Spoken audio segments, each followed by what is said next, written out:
आपने नोटिस किया होगा कि आजकल इंडिया में हर दूसरी जगह प्रोटेस्ट चल रहे हैं, पर आपने कभी नोटिस किया कि इतने सारे प्रोटेस्ट एक साथ हो क्यों रहे हैं?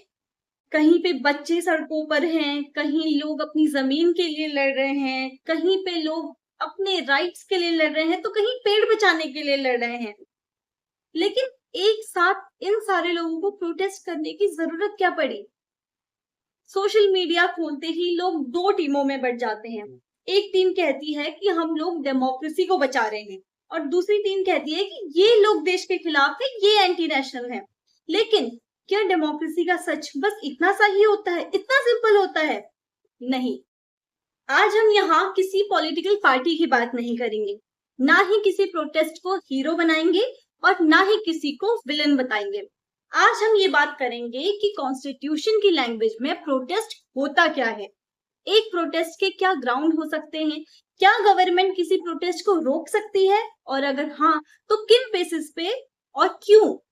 सबसे पहले जानते हैं कि प्रोटेस्ट होता क्या है। सच बताऊं तो हम में से बहुत सारे लोगों का ये मानना है कि प्रोटेस्ट सिर्फ टीवी पे दिखाई जाने वाली एक भीड़ है। ये लोग हाथ में पोस्टर लिए बस नारेबाजी करते रहते हैं, इनके आसपास पुलिस रहती है और मीडिया बैकग्राउंड में एक ड्रामेटिक सा म्यूजिक बजाकर ऐसे बिहेव करती है जैसे अगले 10 मिनट में देश का फ्यूचर डिसाइड होने वाला हो। लेकिन प्रोटेस्ट सिर्फ इतना सा ही नहीं होता। प्रोटेस्ट का मतलब होता है अपने डिसएग्रीमेंट्स को पब्लिक और गवर्नमेंट तक पहुंचाना। अगर आप किसी पब्लिक पॉलिसी से, किसी लॉ से डिसएग्री करते हैं या फिर आपको लगता है कि आपकी आवाज नहीं सुनी जा रही है, तो आप अपनी बात पीसफुली पब्लिक और गवर्नमेंट तक पहुंचा सकते हैं और इसी को बोलते हैं प्रोटेस्ट करना।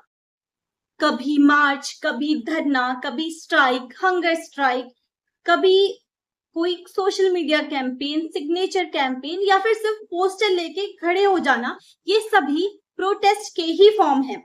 लेकिन ये जानना भी जरूरी है कि एक डेमोक्रेसी में प्रोटेस्ट की जरूरत पड़ती क्यों है। देखो, एक सिचुएशन इमेजिन करते हैं। इलेक्शन हुआ, वोटिंग हुई और एक गवर्नमेंट फॉर्म हुई। तो अब क्या सिटीजन्स का काम खत्म हो गया? अब बस घर पे बैठ के 5 साल वेट करें? ऑब्वियसली नहीं। डेमोक्रेसी का नाम अगर सिर्फ वोट देना होता तो हमारे कॉन्स्टिट्यूशन में इतने सारे फंडामेंटल राइट्स होते ही नहीं। डेमोक्रेसी का मतलब होता है कंटिन्यूअस कॉन्वर्सेशन। गवर्नमेंट पॉलिसीज बनाती है, सिटीजन्स उन पॉलिसीज से या तो अग्री करते हैं या तो डिसअग्री करते हैं और अगर वो चाहें तो उसका अपोज भी करते हैं और इसी प्रोसेस को हम हेल्दी डेमोक्रेसी कहते हैं। इसीलिए दुनिया की लगभग सभी डेमोक्रेसीज में प्रोटेस्ट होते हैं। अमेरिका में होते हैं, जापान में होते हैं, जर्मनी में होते हैं, फ्रांस में होते हैं। डिफरेंस प्रोटेस्ट में नहीं होता, बस प्रोटेस्ट करने के तरीके में होता है। और फिर आता है एक इंटरेस्टिंग सवाल कि अगर प्रोटेस्ट इतने जरूरी हैं तो हमारे कॉन्स्टिट्यूशन में डायरेक्टली हमें राइट टू प्रोटेस्ट क्यों नहीं दिया गया है? हमारा कॉन्स्टिट्यूशन डायरेक्टली ये नहीं कहता कि every person has the right to protest. फिर भी हमारे पास ये एक लीगल राइट कैसे है? और ये आंसर मिलता है आर्टिकल 19 से। ऑनेस्टली बताऊं तो अगर हमारा कॉन्स्टिट्यूशन एक मूवी होता ना तो आर्टिकल 19 उसका मेन कैरेक्टर होता, क्योंकि इस आर्टिकल में हमारे बहुत सारे इंपॉर्टेंट फंडामेंटल राइट्स छुपे हुए हैं। तो सबसे पहले बात करते हैं आर्टिकल 19(1)(a) की, right to speech and expression. इसका मतलब कि आप कुछ भी बोल सकते हैं, लिख सकते हैं, अपना ओपिनियन रख सकते हैं, सटायर बना सकते हैं, गवर्नमेंट का क्रिटिसिज्म भी कर सकते हैं। और अगर ये फंडामेंटल राइट्स हमारे पास ना होना तो कोई भी प्रोटेस्ट शुरू होने से पहले ही खत्म हो जाएगा। फिर आता है आर्टिकल 19(1)(b। ये कहता है कि सिटीजन्स पीसफुली और विदाउट आर्म्स असेंबल कर सकते हैं, यानी कि पीसफुल प्रोटेस्ट, पीसफुल मार्च, पीसफुल धरना, ये सभी कुछ हमारा कॉन्स्टिट्यूशन प्रोटेक्ट करता है। लेकिन इसमें एक कंडीशन है जो कि है पीसफुल। ये वर्ड बहुत इंपॉर्टेंट है और पूरी प्रोटेस्ट की डिबेट सिर्फ एक इस वर्ड पे टिकी होती है। फिर आता है आर्टिकल 19(1)(c। ये सभी सिटीजन्स को अपनी ऑर्गेनाइजेशंस और यूनियंस बनाने का राइट देता है और इसी वजह से student unions, labour unions, trade unions, environmental associations, women organisation, ये सभी लीगली एग्जिस्ट करती है। और जब ये सभी लोग अपनी डिमांड्स रखते हैं ना, तो उनका लीगल बेसिस इसी आर्टिकल से आता है। अब यहाँ तक देखने में ना सब कुछ बहुत अच्छा लग रहा है, राइट्स ही राइट्स, फ्रीडम ही फ्रीडम। लेकिन एक सेकेंड, अगर मैं कल सुबह उठूं और जाकर नेशनल हाईवे पे बैठ जाऊं और ये बोलूं कि ये मेरा फंडामेंटल राइट है, तो क्या पुलिस कुछ नहीं करेगी? इसी का जवाब हम आगे देखेंगे। लेकिन हमारा कॉन्स्टिट्यूशन हमें राइट्स जरूर देता है, पर बिना लिमिट्स के नहीं। और ये लिमिट्स ही हैं जो एक डेमोक्रेसी को डिक्टेटरशिप और एनार्की बनने से रोकती है। तो अभी तक हमने ये समझा कि प्रोटेस्ट डेमोक्रेसी का एक बहुत इंपॉर्टेंट हिस्सा है।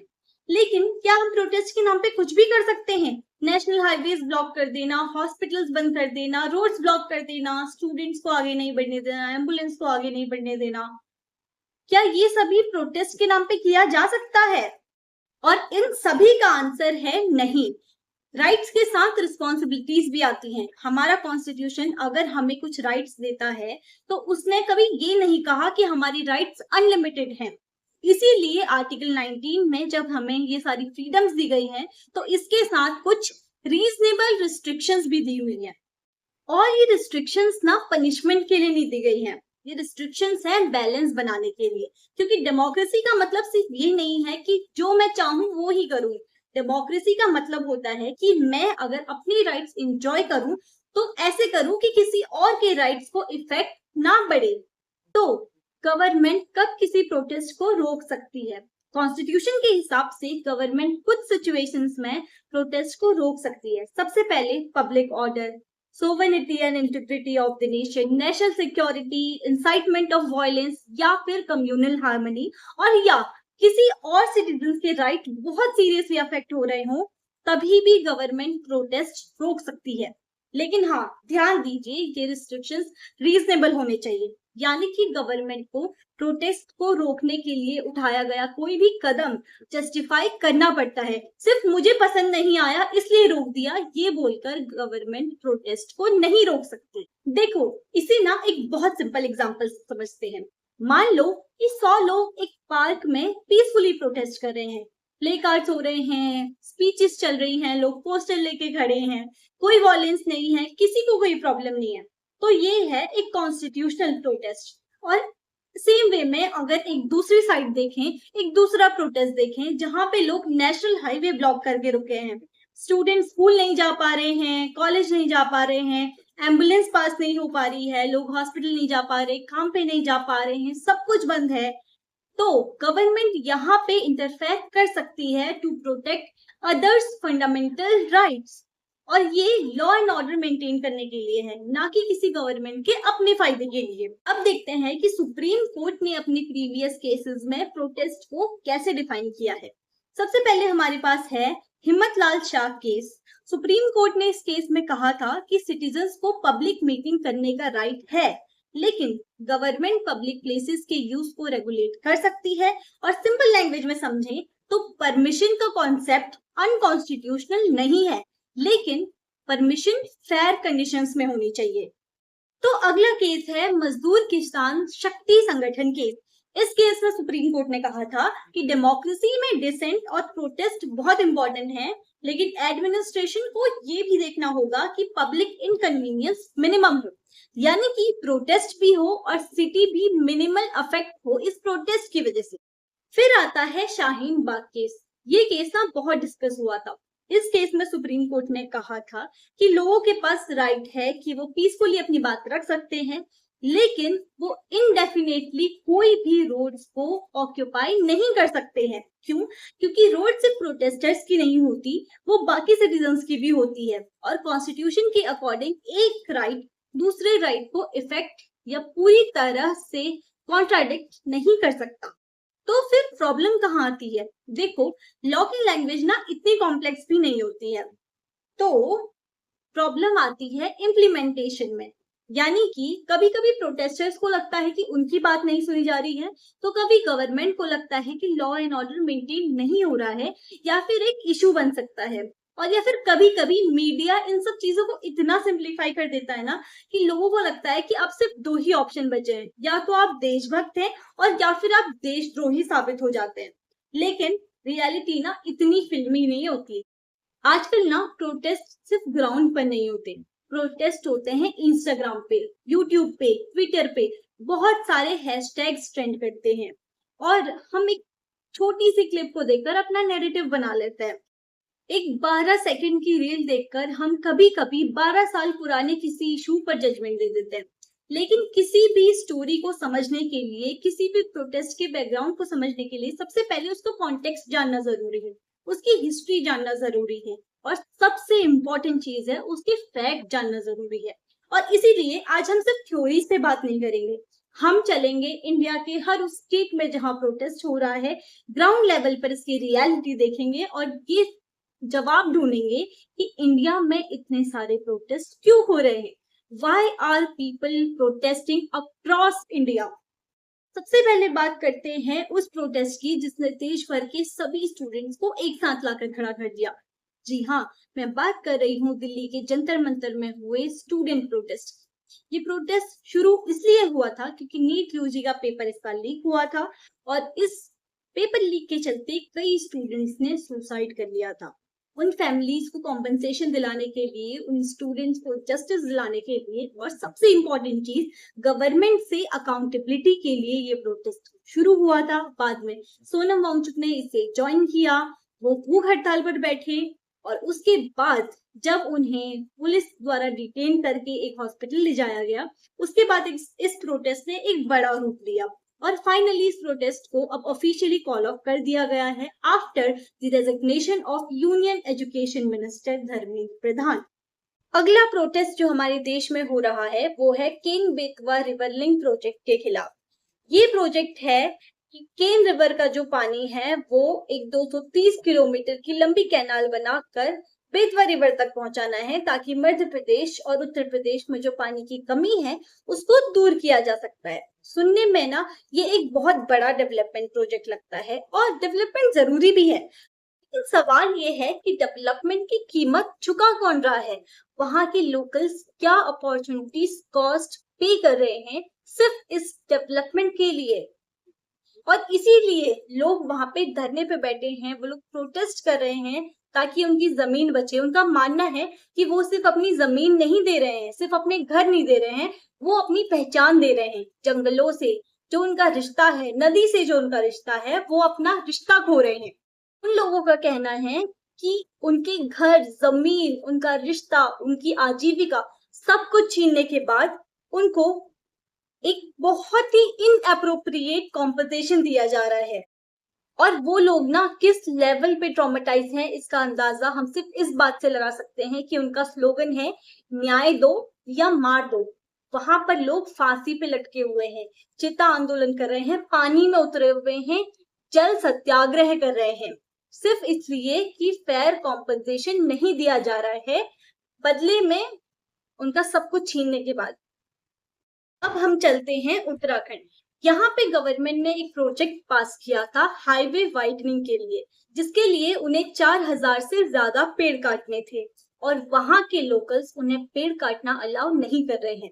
तो अब ये प्रोटेस्ट बन गया है डेवलपमेंट वर्सेस एनवायरनमेंट का प्रोजेक्ट, जहाँ पे गवर्नमेंट कह रही है कि उन्हें अपने इस प्रोजेक्ट को सक्सेसफुल बनाने के लिए ये पेड़ काटने ही पड़ेंगे। और लोकल्स का कहना है कि आप सिर्फ पेड़ नहीं काट रहे हैं, आप हमारी सांसें छीन रहे हैं। देखो, हमारी लाइफ में ना पेड़ों की बहुत ज्यादा इंपॉर्टेंस है और ये यहाँ पर मुझे आपको बताने की जरूरत बिल्कुल नहीं है। पर अगर आप उत्तराखंड से या फिर किसी भी और पहाड़ी इलाके से हैं तो आप इस बात को बेहतर समझेंगे कि पेड़ हमारे लिए क्यों इतने जरूरी हैं, क्यों उत्तराखंड में बार बार पेड़ों को लेकर, एनवायरमेंट को लेकर प्रोटेस्ट होते रहे हैं और आई एम डैम श्योर कि आगे भी होते रहेंगे। अब हम चलते हैं मणिपुर। मणिपुर जैसा कि आप सभी लोग जानते हैं एक बहुत ही सेंसिटिव एरिया है, बन चुका है एक्चुअली। और यहाँ पे प्रोटेस्ट सिर्फ एक इशू को लेकर नहीं हो रहा है, वहां पे प्रोटेस्ट हो रहा है इंसाफ को लेकर, प्रोटेस्ट हो रहा है सुरक्षा और कानून व्यवस्था को लेकर। ये प्रोटेस्ट शुरू हुआ जब 6 नागा विलेजर्स का शव बहुत ही दर्दनाक हालत में मिला। इसके बाद ऑल नागा स्टूडेंट एसोसिएशन ने इम्फॉल में, उसके बाद पूरे मणिपुर में रैलीज करना शुरू किया और जस्टिस की मांग की। तो प्रोटेस्टर्स की डिमांड बहुत सिंपल है कि दोषियों को तुरंत गिरफ्तार किया जाए और जो पीड़ित हैं उनकी फैमिलीज को जस्टिस मिले। और मणिपुर ना अपने कम्युनल डिस्प्यूट्स के लिए हमेशा से ही हाईलाइटेड रहा है, तो वहां पर और ज्यादा जरूरी हो जाता है कि लॉ एंड ऑर्डर बहुत बेहतर तरीके से मेंटेन हो। और इसके बाद अगर हम गुजरात की बात करें तो वहां पर भी लोग अलग अलग मुद्दों पर प्रोटेस्ट कर रहे हैं। कुछ किसान एमएसपी यानी कि मिनिमम सपोर्ट प्राइस के लिए लड़ रहे हैं और कुछ किसान वही डेवलपमेंट वर्सेस उनके अपने राइट्स उसकी लड़ाई लड़ रहे हैं। और ये है आज के इंडिया का हाल कि हर जगह प्रोटेस्ट देखने को मिल रहे हैं। हर जगह लोगों की सिर्फ एक ही मांग है कि हमारे राइट्स, हमारी बात सुनी जाए। अब अगले सवाल ये आता है कि does protest make democracy stronger और वीकर? तो देखो, इस बात का जवाब ना कोई भी यस और नो में नहीं दे सकता है। और शायद यही रीजन है कि डेमोक्रेसी दुनिया का सबसे कॉम्प्लिकेटेड येट सबसे ब्यूटीफुल कॉन्सेप्ट है। अब ना थोड़ा हिस्ट्री की तरफ चलते हैं। जरा सोचिए, अगर इंडिया का फ्रीडम मूवमेंट ही नहीं होता, तो गांधी जी अगर दांडी मार्च नहीं करते, सिविल डिसोबीडियंट मूवमेंट नहीं होता, या फिर क्विट इंडिया मूवमेंट नहीं होता, तो आज इंडिया कैसा होता? क्या आज इंडिया होता? और चिपको मूवमेंट की अगर बात करें तो चिपको मूवमेंट बहुत पहले 1970s में उत्तराखंड में हुआ था पेड़ों को बचाने के लिए, जहां पे औरतें पेड़ों से चिपक गई थी ताकि उन्हें काटा ना जाए। तो सोचो, अगर उस वक्त लोगों ने सोचा होता कि पेड़ों के लिए कौन ही प्रोटेस्ट करता है, जाने देते हैं, कटने देते हैं, तो आज की डेट में जो हम ये क्लाइमेट चेंज देख रहे हैं ना, वो शायद और बढ़ चुका होता। तो जो चीजें हमारी आने वाली जनरेशन देखेंगी वो शायद आज हम देख चुके होते। इसके अलावा नर्मदा बचाओ आंदोलन, इसने भी एक बहुत बड़ा सवाल छोड़ा कि क्या डेवलपमेंट इतना जरूरी है कि उसकी कॉस्ट लोकल्स को चुकानी पड़े, वहां के लोगों को चुकानी पड़े, इन्वायरमेंट को चुकानी पड़े। और ये सभी प्रोजेक्ट ना अपने अपने आप में ही ये बताते हैं कि क्यों एक डेमोक्रेसी में प्रोटेस्ट जरूरी है। और अगर आप सबको अभी भी याद हो तो निर्भया कांड के समय भी प्रोटेस्ट हुए थे। और ये प्रोटेस्ट हमें बताता है कि प्रोटेस्ट सिर्फ किसी प्रोजेक्ट को लेकर, किसी गवर्नमेंट को क्रिटिसाइज करने के लिए, किसी से अकाउंटेबिलिटी के लिए नहीं होते, बल्कि जस्टिस के लिए भी प्रोटेस्ट होते हैं। और अगर निर्भया केस नहीं होता ना, तो आज भी हमारे देश में जस्टिस की हालत भी शायद कुछ और ही होती। लेकिन देखो, वार्निंग्स भी जरूरी हैं। प्रोटेस्ट का मतलब सिर्फ ये नहीं होता कि वायलेंस करनी है, कभी भी ये नहीं होता। अगर बसेस जल रही हैं, रोड्स ब्लॉक हैं, लोग घर से बाहर नहीं निकल पा रहे हैं, लोगों के राइट्स खतरे में हैं, किसी की जान खतरे में है, तो ये समझना जरूरी है कि हम प्रोटेस्ट से बहुत आगे निकल चुके हैं। देखो, एक इलेक्टेड गवर्नमेंट की रिस्पॉन्सिबिलिटी होती है कि वो अपने सिटीजन्स की बात सुने, उनके हित में काम करे, उनके लिए काम करे, उनके राइट्स का ध्यान रखे, उनकी बात सुने, अकाउंटेबिलिटी दे। देखो, कभी कभी ना प्रोटेस्ट इसलिए होते हैं क्योंकि लोगों को लगता है कि उनकी आवाज किसी मीटिंग रूम तक पहुंच ही नहीं रही है, इसलिए यहाँ डायलॉग जरूरी होते हैं। कभी कभी ना डेमोक्रेसी में ये जरूरी होता है कि आप चाहे एक्शन बाद में ले, पर कम से कम अपने सिटीजन से बात करें, उनकी बात सुने, अकाउंटेबिलिटी लेने को तैयार हो। और जब लोगों की बात नहीं सुनी जाती तब प्रोटेस्ट शुरू होते हैं, और मैं कहूंगी कि तब वायलेंस शुरू होता है। और पता है, जब कहीं भी प्रोटेस्ट हो रहा हो ना, तो हमारी सबसे बड़ी रिस्पॉन्सिबिलिटी ये भी बनती है कि हम सिर्फ किसी एक 20-30 सेकंड की रील को देखकर या फिर किसी क्लिप को देखकर अपना कॉन्टेक्स्ट नहीं बना लें, अपना पर्सपेक्टिव ना बनाएं, उस पर जजमेंट ना दें, बल्कि उसके बैकग्राउंड को समझें, उसकी हिस्ट्री समझें, उसके फैक्ट समझें, और तब जाकर अपने ओपिनियंस आगे रखें।